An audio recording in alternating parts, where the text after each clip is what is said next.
Hey, everybody, and welcome back to Georgia Mag on Tommy Time. Well, we've got a little bit going on in the county, a little bit of taxes, a little bit of rendering, and I'm going maybe quite likely actually before the video's out to sort of give a little um, look into how this relates to the crazy news we're seeing on the other side of the country today and this past weekend with the LA rioting. Um, Fortunately, we're not hopefully near that stage yet here in Franklin County, but folks are pretty hot, from what I can gather, getting their assessments, which I hate to say I told you so, but I told you so. Back in, what was it, January, February, I was here before the board saying you got Bill 581 here that everybody voted for to cap these assessments, homestead exemption, and the county, despite 60% of people in the county and across the state voting for that cap, chose not to uh, opt into it as legislation provided. Now you got to deal with it. And the board said it was going to deal with it with a proposal for alternative tax relief. And I hope that it is there, and I hope that it's gangbusters, but we sure haven't heard anything about it. And that's frankly the entire problem with this whole sequence of events. But my understanding is, well, just based on the passage of the legislation, this goes back to well before the first of the year. Um, the commission certainly knew it was coming by October. Of course, that was the old body, but still, these new commissioners had time to prepare for it, and um, instead, we had folks like me showing up and saying, "What's the plan, and why are you opting out of this?" And we've been assured there's a plan. So I'd like to hear what the plan is, um, because 581, the way that it was constructed, would have provided a benchmark, and a pretty good one, I think. Inflation, everybody else has to live within the bounds of inflation for capping assessments. And that would give a firm, dare I say, non political figure by which the county could pretty accurately approximate its digest every year and know what kind of money that it's going to have to spend. Tax digest, I mean.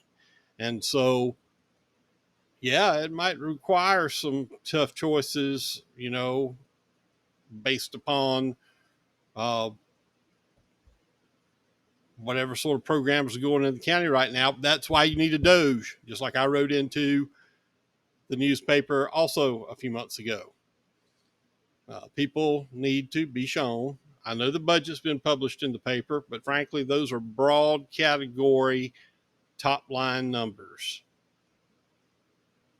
Folks need to understand, and they need to hear it from their elected officials, how their money's being spent if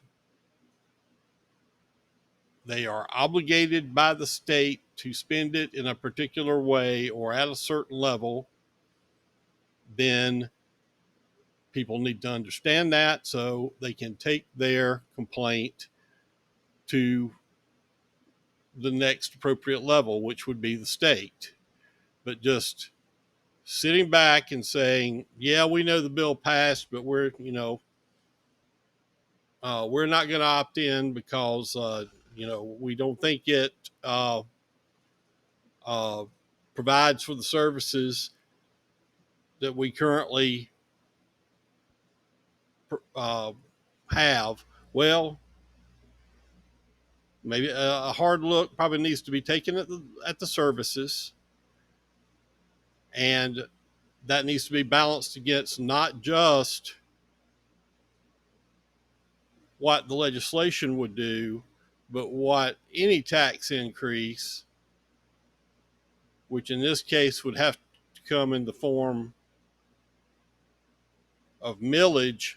I mean, in this case, if they had opted into the legislation, which they clearly didn't, the commission and the other localities too. Nobody in the county, cities or the county or the Board of Education opted in. Is having that extra position or that program or that piece of equipment or whatever it might be line item wise worth reaching in your hardworking Franklin Countyans' pocket? I think 90% of the time the answer is no. So, interested to hear what the county is going to have to bring us in terms of the alternative to set back the significant assessment increases that apparently everybody got last week. So I'm going to leave that one there for now. Secondly, back to rendering. Yes, of course, we all know. I think even though I've been on another little hiatus here, even since the last time I made a video, that rendering had said that Pilgrims had said they weren't coming. And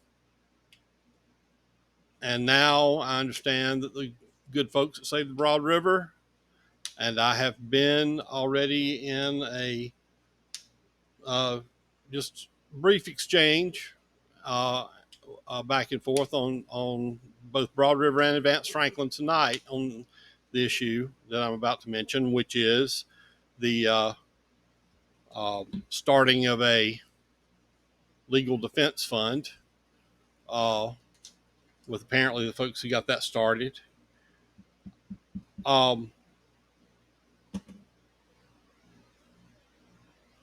believe that their motives are good ones and they're in the right place in terms of stopping the rendering for the location where it was clearly proposed for. That, as I have consistently said, was not good for the county, for the residents, for economic development, for the future, etc., etc. But I worked in conservative coalitions and lobbying and campaigning for 30 years. And this is what legal defense funds on environmental issues, this is a typical starting point.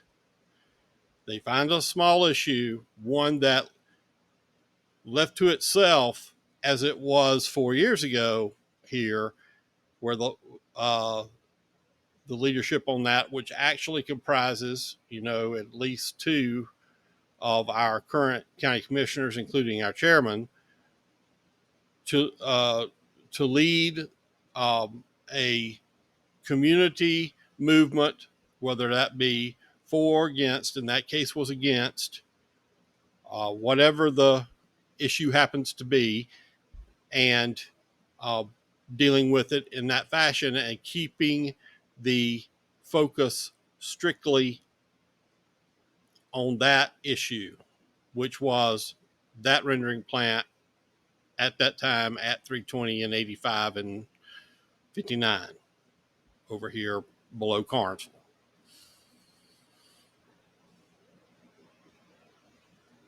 I don't know Miss McGarity will Save the Broad River. I don't know Mr. Dulbon, who's been making his posts there and on Advanced Franklin. I don't, if you're watching this for the first time or you regularly watch, I'm a co-administrator of Advanced Franklin. I have posted everything that they have, at least that has come across my transom. I co-administrated it with David Gaines, and everything that has come across my radar in terms of approval. It's been approved, even if I had misgivings about it. So there's not any censoring or any uh, undermining in terms of allowing people to have their say going on. But what I am saying, and I have said tonight on Advanced Franklin and on Save the Broad, is I've seen, well, I didn't say this specifically, but I have seen this for literally decades. They take this issue just like I was describing, and instead of being dealt with in the manner in which I just described it, these activist groups, they come in, they take advantage of it, and before you know it, you have all of the left-leaning politically interest groups, the government, the state. We've already had Warnock staffers here at a county board meeting, and who knows what, I don't know how many or if or uh, other times that they may have uh, returned since then. But I'm just going to tell you, they don't have the best interests of Franklin Countyans at heart who voted 80% for Donald Trump. That's just it. And that's just the truth. And you will have the folks who are activists on these issues almost lean politically almost uniformly to the left.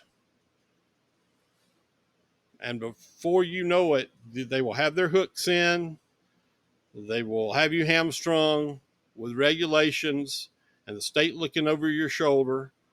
Uh, I was already concerned about this legislation that was going to take local control away in terms of zoning. Um, if this thing gets legs with a bunch of environmentalist lawyers, uh, this might do the job for them in terms of Franklin County. They'll just come in here and just shut down the development period, and Kent won't have any problem getting the affordable housing that he's trying to push on everybody, because uh, we won't be able to bring in the industry to take care of the taxes, and we'll just become a bedroom community, and everything uh, rural land wise, everything farming wise, to the extent that it can be preserved. It's not going to be able to be totally preserved. That's not reality. But to whatever extent that you can manage it, any chance of that will be gone. And your opportunity to control it will be gone. And if you don't believe me, 2 years ago, I spent at least a couple of months out in California. This is what I talked about from the top. I was from one end of it to the other, from Los Angeles, and working on initiative campaigns out there, from Los Angeles to north of Sacramento, not north, well, maybe a little north of San Francisco, a place called Redding. I'm not remembering right now just exactly how it was, just a little south of Oregon, or maybe a couple hours. The people in Redding, California are just like the ones around here, but they're paying $5 a gallon for gasoline out there now, because their government in Los Angeles and San Francisco has taken over the entire state. People in Redding are cattle farmers. They live out in the country just like we do here. But LA and San Francisco have become so dominated by politically by leftists, and frankly, I'm just going to call them what I know they are, communists, to the point that those people are trapped because some of them can't afford to leave. They've been there their entire lives. Then now they've been trapped by a system that they didn't choose, but was imposed on them by a bunch of activists who thought they knew better than everybody else in terms of environment, That's always the big one right there in terms of the environment, in terms of who should pay taxes and how much, who should be able to be a citizen and who shouldn't, as we all are seeing out there right now. And if you don't think that they don't have their eyes on doing the same thing here, I'm sorry for you. I just am, because it's coming. That's the entire plan. What is going on in Los Angeles right now? People keep saying, "Well, why are they doing this? This didn't work for them last time, and this is what helped get Trump elected this time, and people are uniformly against it." They don't care.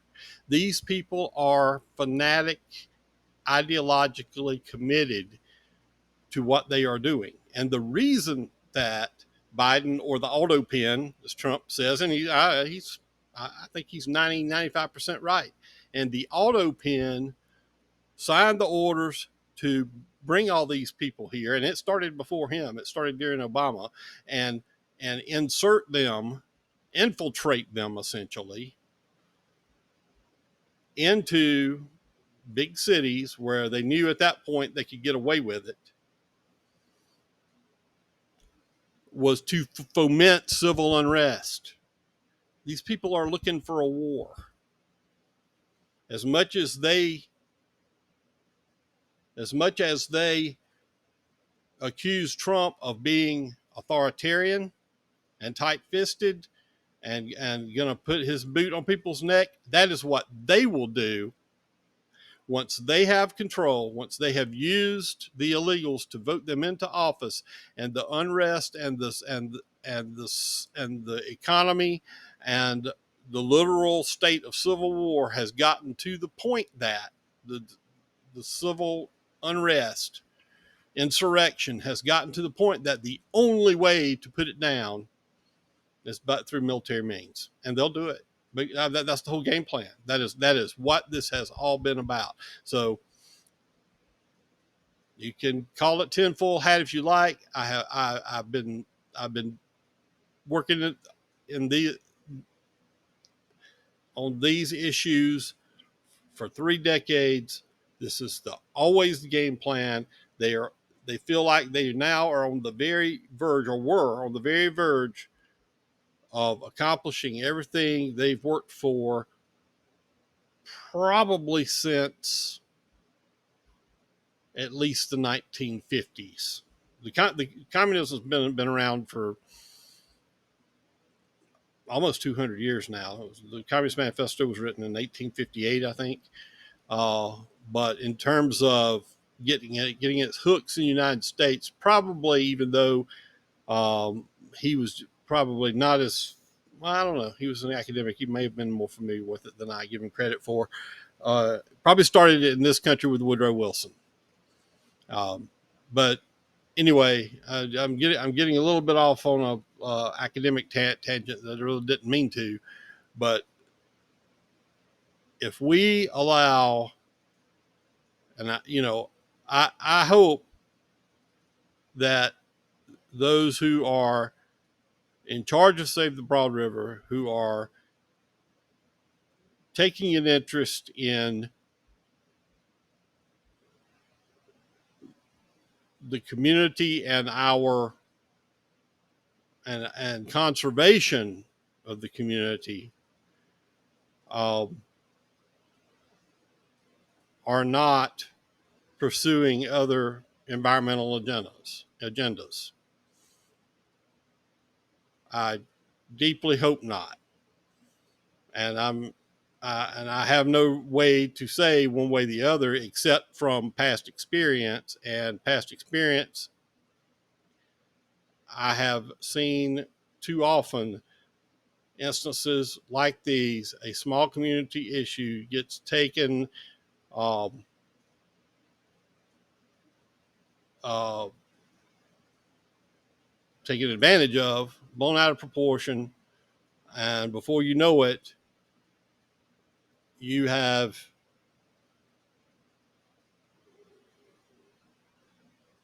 a left-wing activist cause where you simply we're looking for